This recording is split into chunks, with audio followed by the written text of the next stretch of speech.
visual art and the non-visual. Can the non-visual be portrayed by visual means? There is an abstract painting by Piet Mondrian, 1872 to 1944, entitled Broadway Boogie Woogie. As the title suggests, the picture aims in some sense to present in a purely visual medium a dimension of the same thing that is found in boogie woogie sound. This move across the senses is sometimes called synesthesia, and Gombrich has argued that once we have understood it properly, Mondrian's picture is a good, if limited, example of it. Now, while it would be difficult to deny that, as a matter of brute experience, seeing a color, say, can cause someone to feel tingling in the spine, it is debatable that synesthesia in the pure sense of the word is ever realized. It is certainly remarkable how successfully painters have managed to portray visually the sensual richness of fabrics and so on, such that we might almost speak of their having pictured how these things feel to the touch. Nevertheless, there are strong arguments that these and similar ways of talking about the senses must be regarded as less than literal. Some of the same points arise here as arose in the discussion of music in the previous chapter. Language that appears to bridge gaps between the different senses may be a matter of analogical extension. Let us suppose, then, that the strictly visual is limited in just the way that absolute music is. Even so, there is an important difference between the two, and it is just here that representation becomes of consequence. Painting, unmistakably, has a power to represent that music lacks. And this power to represent is in fact a means of going beyond the strictly visual.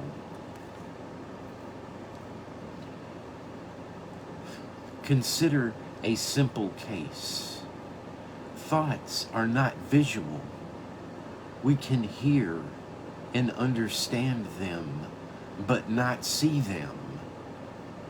Yet a cartoon character can be represented as thinking by a simple and well understood graphic device.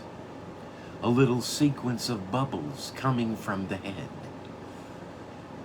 It might be said that this is not a good case of the visual representation of the non-visual, since the thought within the final bubble is usually conveyed by linguistic rather than visual means. But in fact, the thought can be just as easily represented by a picture. Even small children readily understand a purely graphical representation of he's thinking of his cat. Clearly, then the visual can portray the non-visual. Included in the non-visual, it can portray our states of emotion.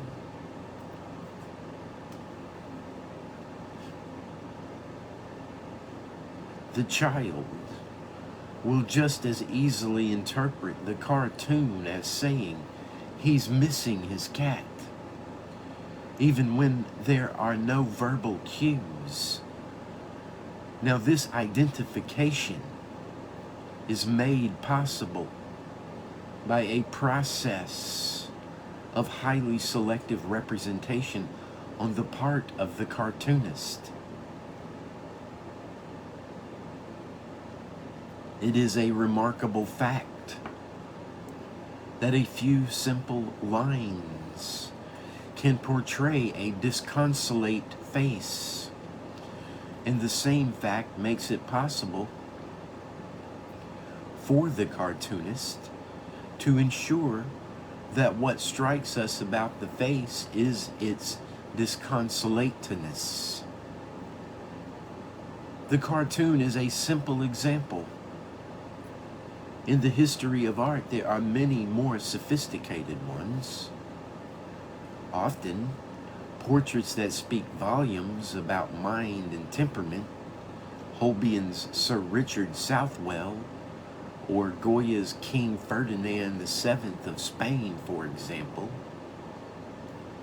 Yet, these representations are not significant for what they tell us about what their sitters looked like.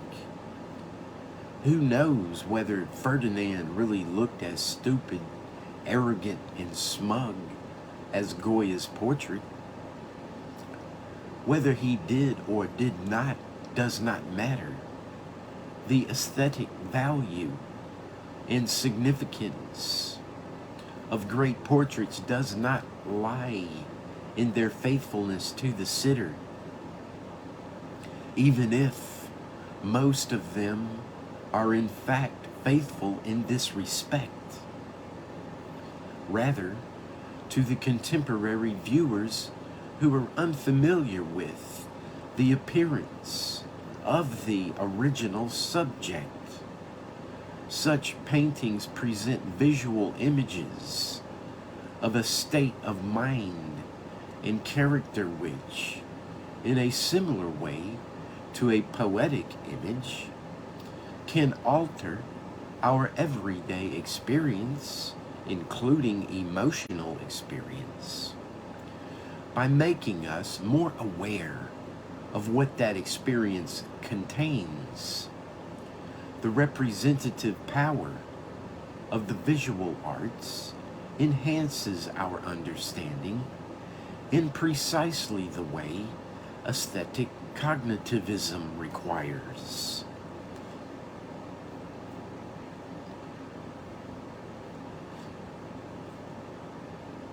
Representation is one way in which visual art enhances our understanding of life. The idea behind the Expressionist school of painting was that emotional states could also be portrayed by the more strictly visual. Thus, Van Gogh wanted his picture of the artist's room in Arles to portray restfulness, and expected to accomplish this largely through the use of color. There are difficulties about sustaining Van Gogh's view of emotion in painting, but it is sufficient for the general argument about the value of visual art to see that it has the power to portray mental and emotional states. Whether this is accomplished solely through representation or by other means as well.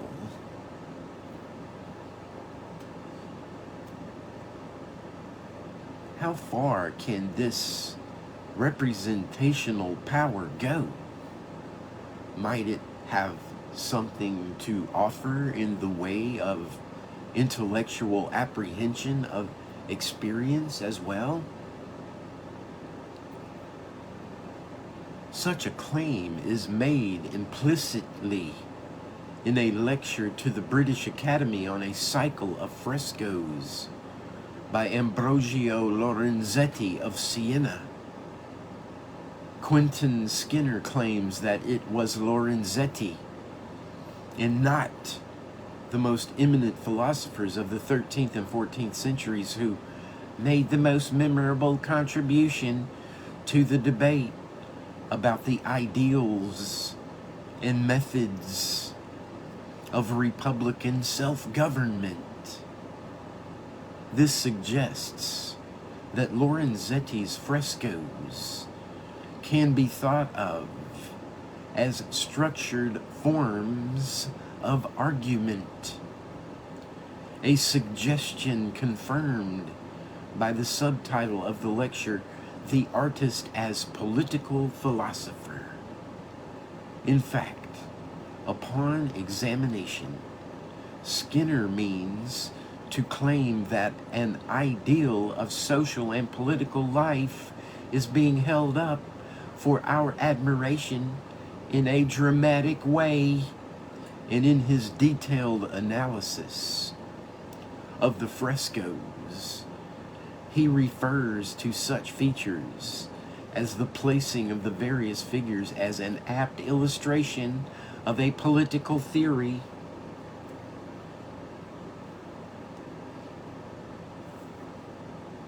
Almost nothing is said about how the frescoes might bear out the theory or sustain it as the truth. Perhaps it is fanciful to suppose that they could. The artist qua artist cannot be a political philosopher. Nevertheless, if visual art is to be more than the dramatic or memorable illustration of truths arrived at elsewhere, if it is to be itself a source of human understanding, there must be some fashion in which it directs the mind to the apprehension of truth and reality. We have in fact already encountered two ways in which visual art can do this. First, by forcing our attention to pure visual experience. It may lead us to explore that experience. Second, by providing us with visual images of emotion and character. Painting and sculpture may heighten our awareness, not merely of our consciousness, of those states in ourselves and in others. But third, if it cannot supply us with any philosophy, it may nevertheless broaden the horizons of our understanding by imagining possibilities and giving form to things whose substance is in doubt. Consider this case. Saint Teresa of Avila is one of the most famous Christian mystics.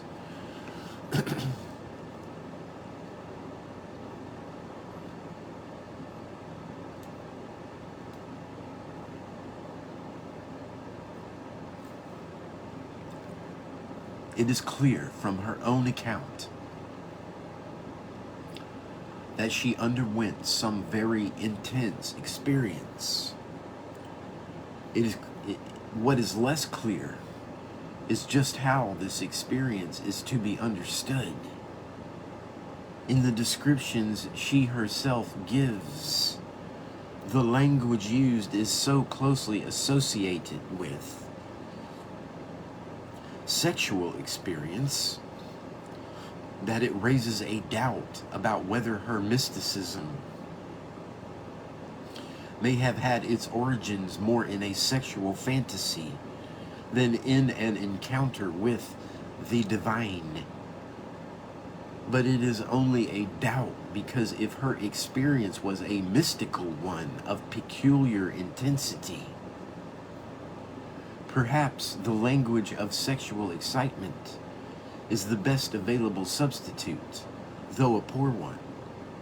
If we are to rely on her record alone, then there must be some uncertainty about the nature and reality of her experience. We might try to settle the question in another way, by denying, for instance, that there is any such thing as a mystical experience. If so, Saint Teresa can only have engaged in sexual fantasy. But this implication, and hence the claim upon which it rests, is acceptable only if there is no distinguishable difference between the two. It is here that we might make appeal to imagination in the visual arts. The celebrated sculptor of Saint Teresa up by Bernini, 1598 to 1680, in Santa Maria della Vittoria in Rome, portrays her in a state of ecstasy and about to be pierced by the angel with his golden arrow. There are many interesting things about this work, especially given its place in the historical development of art. But a further question is this: has Bernini succeeded in imagining a specifically religious state of mind? Is there a convincing representative image of a state of ecstasy other than sexual excitement? We do not have to be in a position to answer these questions to see its relevance in the present context. If he has succeeded, then nothing has been proved about Saint Teresa. But what has been shown is that those who want to collapse religious ecstasy into sexual fantasy have overlooked important phenomenological differences, of which, in this case, the work of art has made us aware. Bernini's sculpture may or may not be a well-chosen example, but at the very least, it points us towards a real possibility that visual art should contribute to the consideration of questions about the possibilities of human experience wider than those which arise within the confines of our own immediate experience.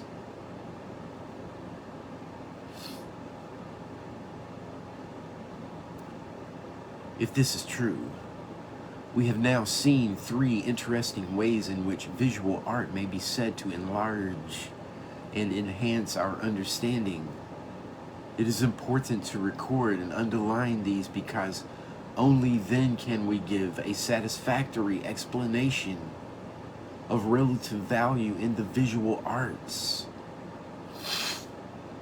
Nothing that has been said is intended to deny that one valuable feature of art is the development of skillful ways of creating beautiful objects. But the same may be said of the art of the jeweler. Many great works in the visual arts are indeed very beautiful and are to be valued as such. Not all are, however, and even among those that are, beauty does not encompass the whole of their value. What we now need is to ask. What we now need to ask is whether this other, and I should say deeper capacity, the ability of the visual arts to enhance our understanding, has also its limits. One obvious limit is this: the images with which we are presented in painting and in sculpture are essentially static. This is not to say that movement cannot be represented in painting. Many of Turner's paintings show just how successfully this can be done. Steamer in a Snowstorm is an especially good example.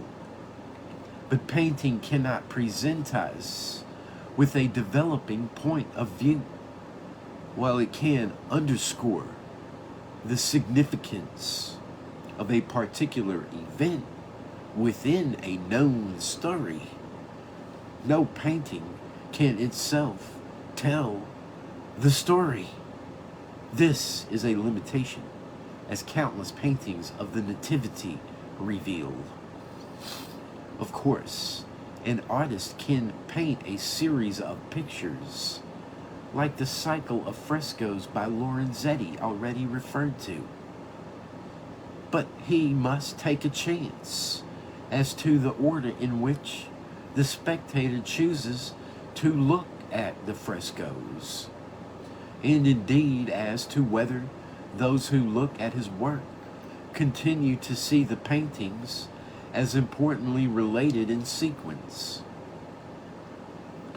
If sequential viewing is not to be left to chance, but determined by the artist, we must turn from painting and sculpture to another visual art, namely film. As the name The Movies makes explicit, film can transcend the limitations of the static image. Film as art. The dynamic character of film has been regarded as one of the most important attributes by both film theorists and the makers of film.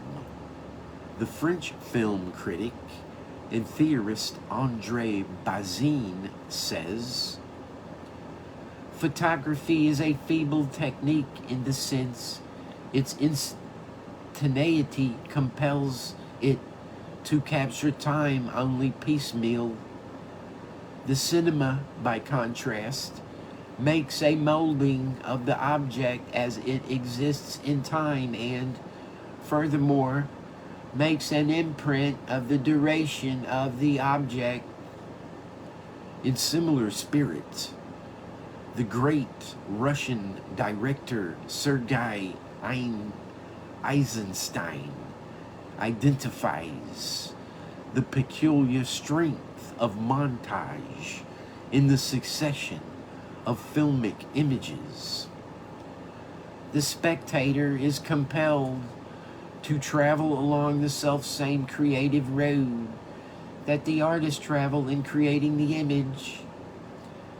The spectator not only sees the represented elements of the finished work, but also experiences the dynamic process of the emergence and assembly of the image just as it was experienced by the author. Every spectator creates an image in accordance with the representational guidance suggested by the author, leading him to understanding and experience of the author's theme. Eisenstein's view is common, though not universal, among those who have written about film.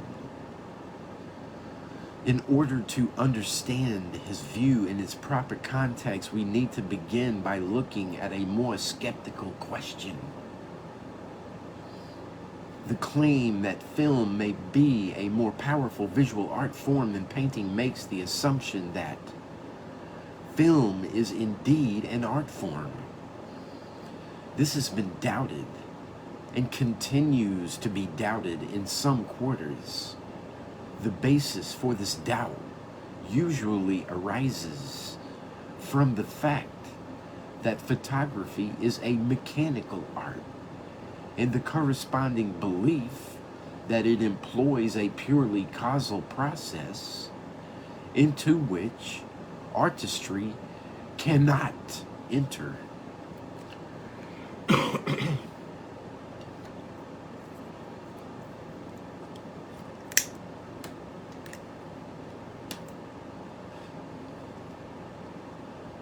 This doubt about photography has already been addressed in the course of the discussion, and we need not now rehearse the arguments.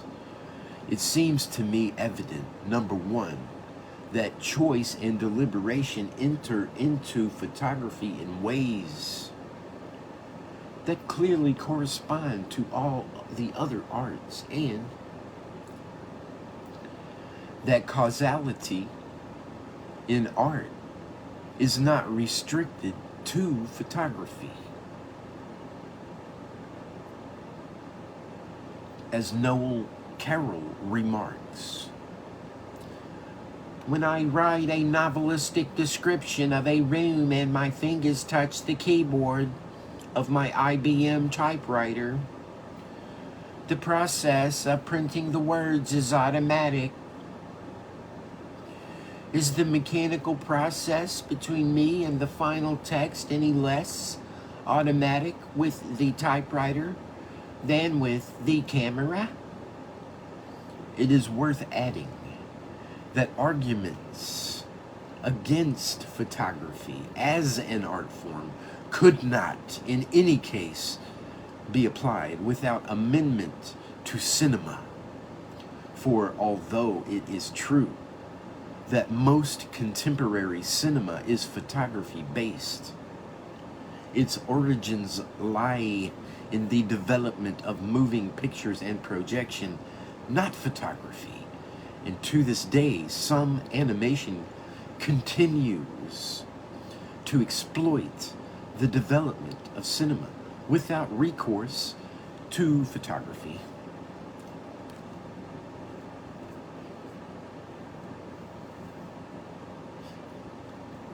Despite these rather obvious facts, from time to time the charge continues to be leveled at film that there is nothing more to it than mimesis in the sense of copying.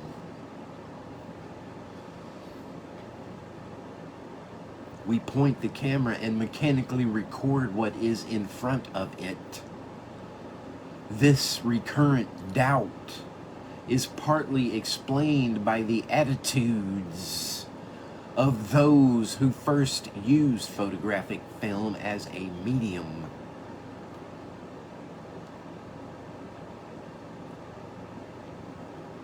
At its inception, film plainly had striking advantages as a method of recording real people and historical events, and was largely valued as such. Second, early use of film for artistic purposes did indeed take the form of recording artistic performances. The camera was placed in a fixed position before a stage on which a drama was performed, and the aim of the filmmaker was largely to provide an opportunity for those who were unable to attend the live performance to see the drama nonetheless. In addition to its historical genesis, the view that photography, and hence film, is mere copying gathered further support from the undeniable facts that the objects in a photograph must be there, and the photograph does indeed reproduce them, whereas the objects in a painting or a drawing need not be there, and may on occasions be wholly the product of artistic imagination.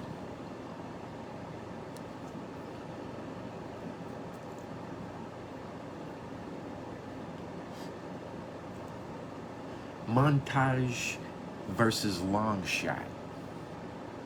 The responses of film theorists to this skeptical view can be divided broadly into two groups. First, there are those of whom Eisenstein and Rudolf Arnheim are among the best known, who claim that film has the ability to escape the limitation of what might be called inevitable attachment to reality. Thus, commenting upon the idea that the audience is merely the fourth wall of a stage, the other three being the backdrop and wings, Leon Musenak says, on the contrary, in film, the fourth wall of the room in which the action takes place is not simply left out, but the camera is brought into the actual room and takes part in the story. Arnheim, quoting Musenak on this point, elaborates upon the idea by remarking that film becomes an art form when the mere urge to record certain actual events is abandoned in favor of the aim to represent objects by special means exclusive to film.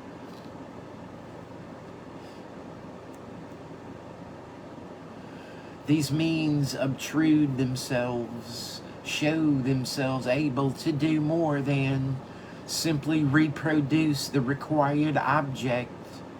They sharpen it, impose style upon it, point out special features, make it vivid and decorative. Art begins where mechanical reproduction leaves off.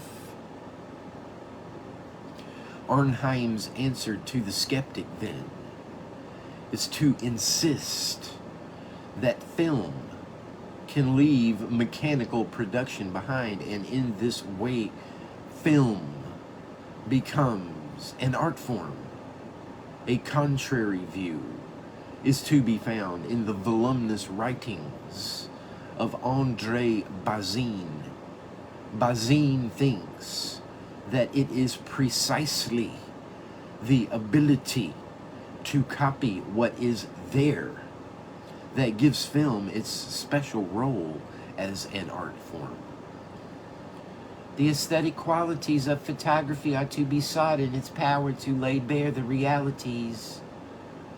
Only the impassive lens, stripping its object of all those ways of seeing it, those piled up preconceptions, that spiritual dust and grime with which my eyes have covered it, is able to present it in all its virginal purity to my attention.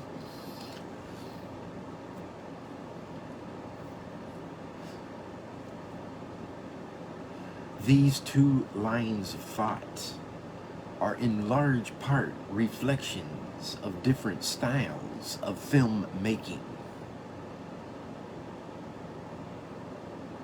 but they are normative as well as descriptive theories, and may thus be seen to recommend different techniques of direction. Thus, Arnheim's view is both a description and a commendation of films such as Eisenstein's.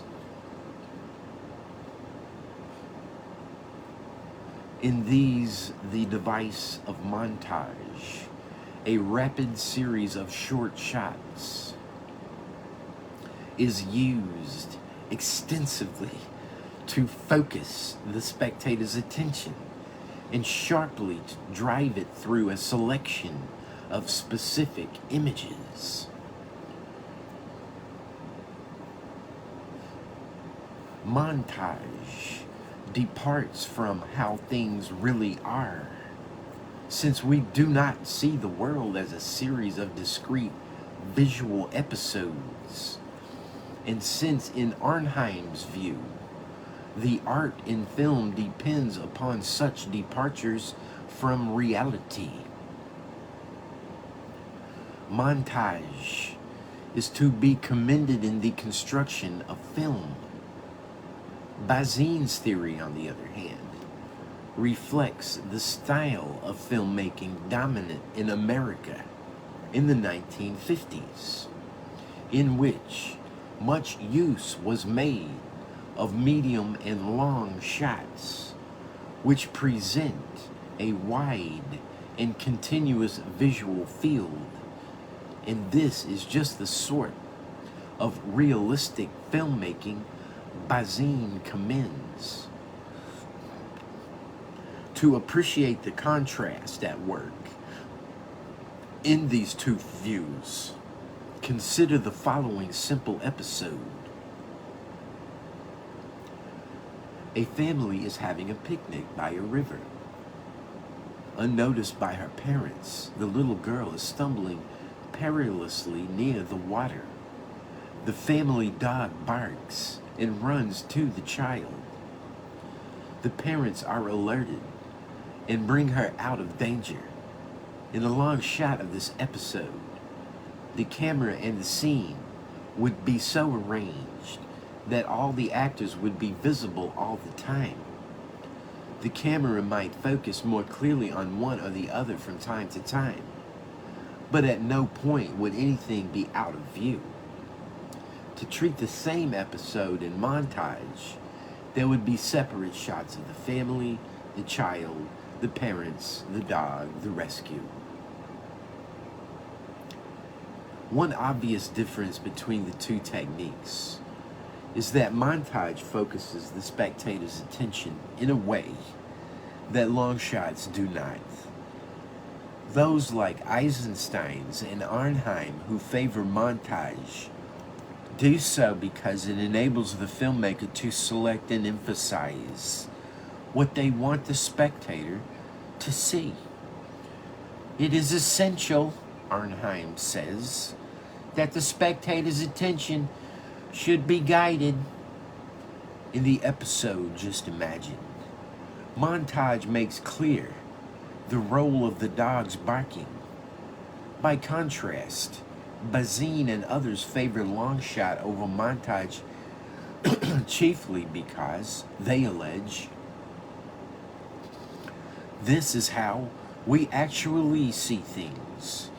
We do not see events in separate snapshots, while in montage, selected shots are artificially collated. In a long shot, the camera follows the actors just as our eyes would, and this is why it is more realistic.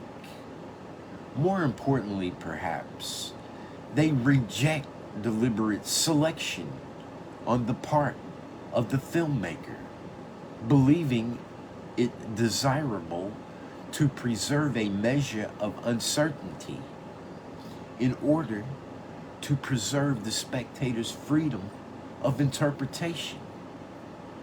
In the passage omitted from the quotation above, Bazin says, "It is not for me to separate off in the complex fabric of the objective world, here a reflection on a damp sidewalk, there a gesture of a child. Spectators must be left to make such selections for themselves." There is, however, something of a tension in Bazin's view. On the one hand, he commends realistic film because it lays bare realities, while at the same time wanting to preserve ambiguity. But if viewers are to have reality forced upon their attention, this necessarily eliminates at least some of the ambiguity.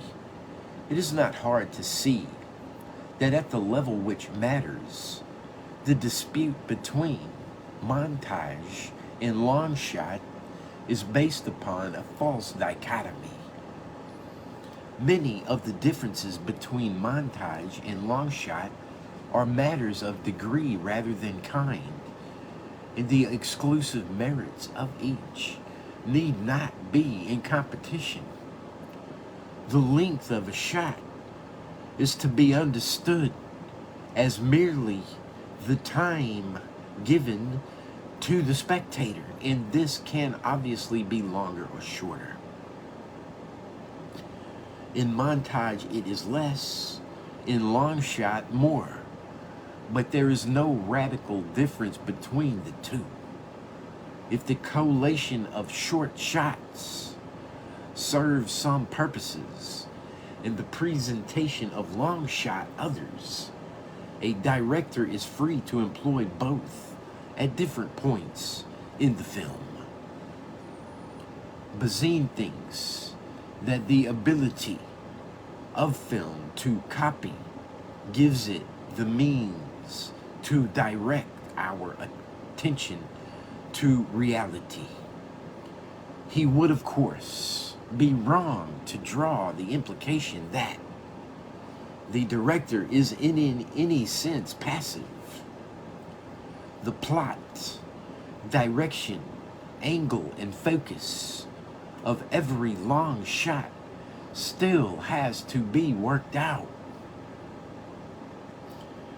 The point to stress is, whatever else they may disagree on, the realists, as represented by Bazin, share the view of the creationists, as represented by Arnheim.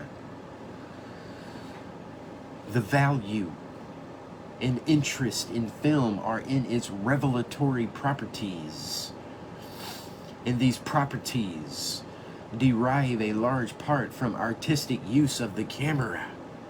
In other words, both schools of thought in classical film theory aim to demonstrate that film is an art.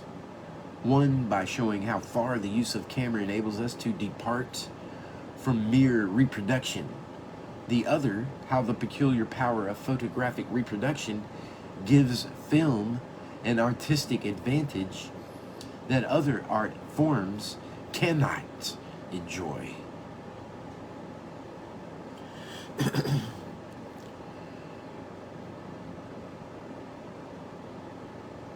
The interesting question for our purposes, then, is not whether film can be an art, but whether these theorists have succeeded in isolating features of film that will give it distinctive value. On this, of course, they differ, and not only between a preference for montage as opposed to long shot. They differ, in fact, over whether film is strengthened or weakened as an art by the introduction of sound, which brings us back to the issue with which this section began. Is film a more powerful visual art than painting? Or does it gain this additional power precisely insofar as it ceases to be a purely visual art?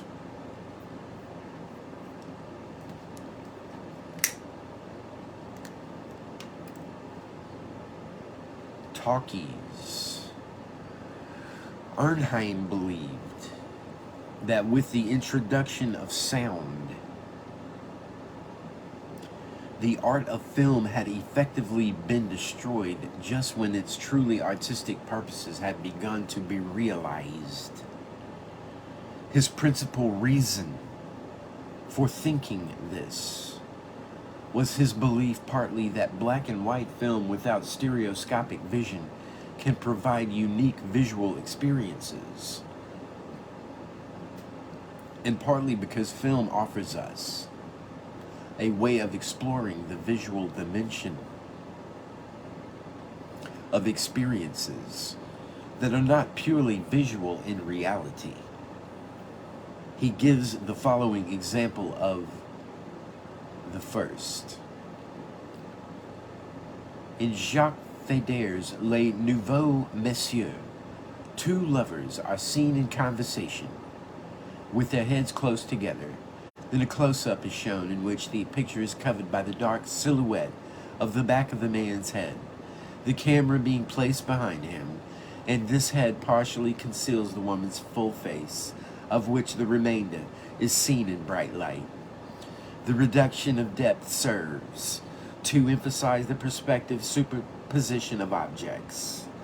In a strongly stereoscopic picture, the manner in which these various objects are placed relative to one another does not impose itself any more than it does in real life.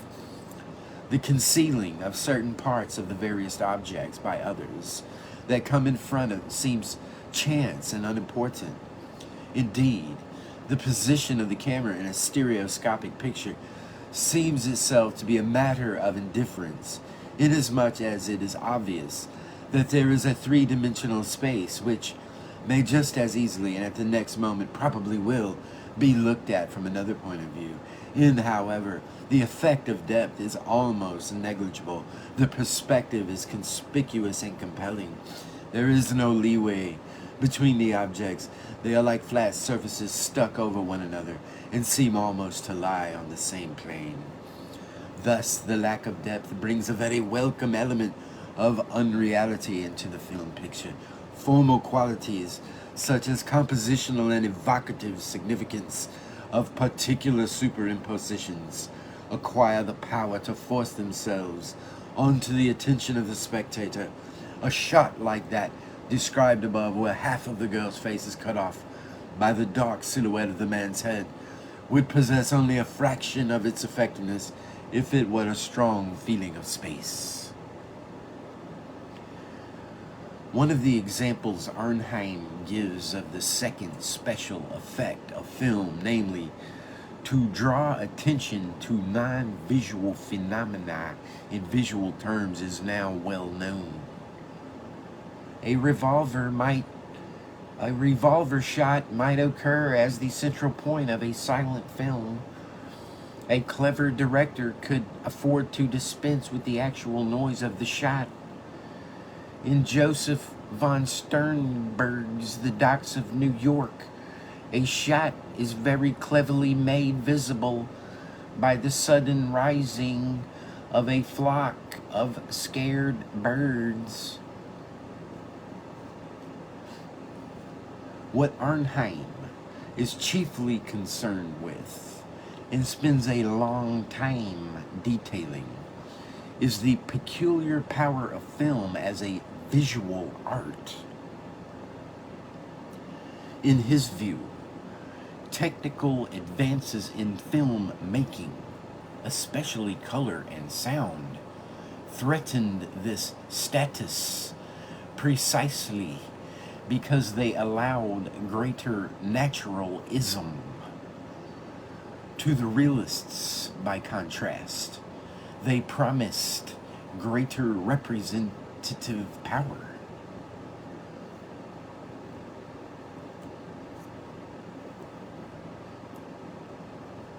With the benefit of hindsight, we can see that there is no need for exclusiveness on either side. Those features that impressed Arnheim are still available to the modern filmmaker. A revolver shot can still be made visible in the way he describes, and perhaps to even greater effect, just because sound as a normal accompaniment is the order of the day. So too with color. Steven Spielberg's film Schindler's List is a shot in sepia, which allows him to use red in just one scene to give special prominence and significance to a young Jewish girl. A similar point can be made about the technical preferences of Bazin and others. A film that uses montage or close-up extensively can also use long shots in which the camera follows the action continuously. Nor need we share Bazin's anxieties over montages curtailing the interpretive freedom of the spectator.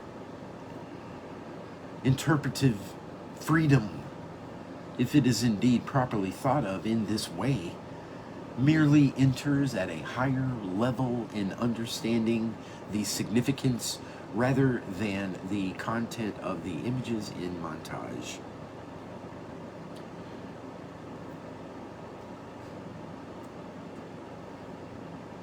Nevertheless, there is a point of some consequence here. Film has advanced beyond the silent screen. Arnheim regarded the arrival of sound as a misfortune because it removed film from the sphere of the purely visual, and this he thought to be an impoverishment. Others have regarded the same development as an enrichment, since it supplies us with a medium of greater power for aesthetic purposes. But both views concur with the fact that modern film cannot be regarded as purely visual art.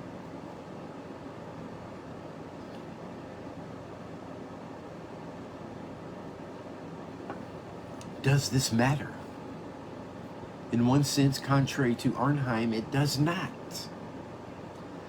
He thinks that artistry in filmmaking requires that we consciously stress the peculiarities of the medium.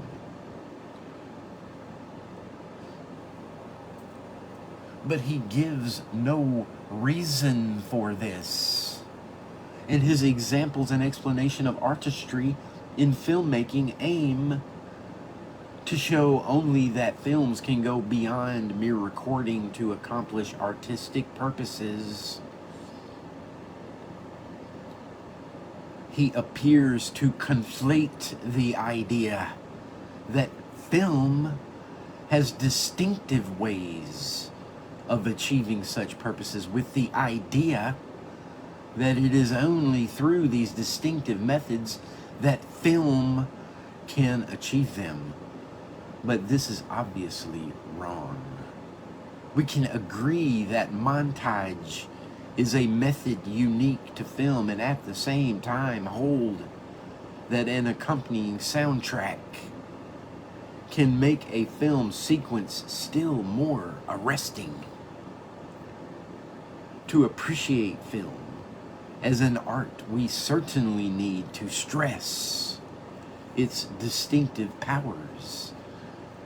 But this does not warrant the sort of purism Arnheim seems to think it does.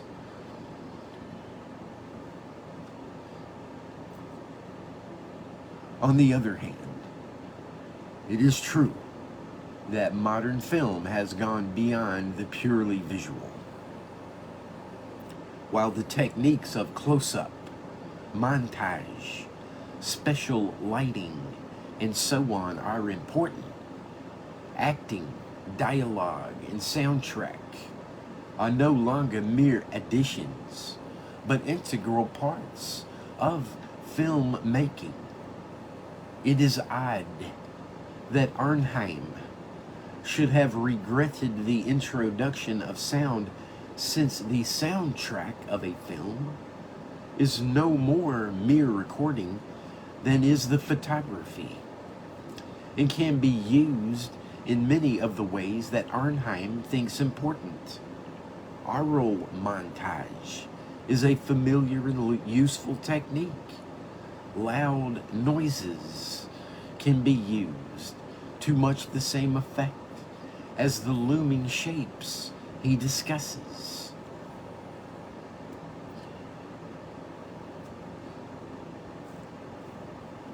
Arguably, such additions are not to be regretted but welcomed as ways in which we can both exploit visual experience and transcend its limitations. It has sometimes been claimed that in film, almost all artistic limitations are overcome. Filmic representation can explore formal visual properties. It can contain dramatic action, as in a play, while nevertheless retaining the greater control over spectator attention that directed photography allows.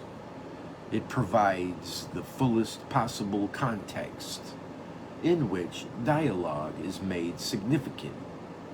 It employs sound effects.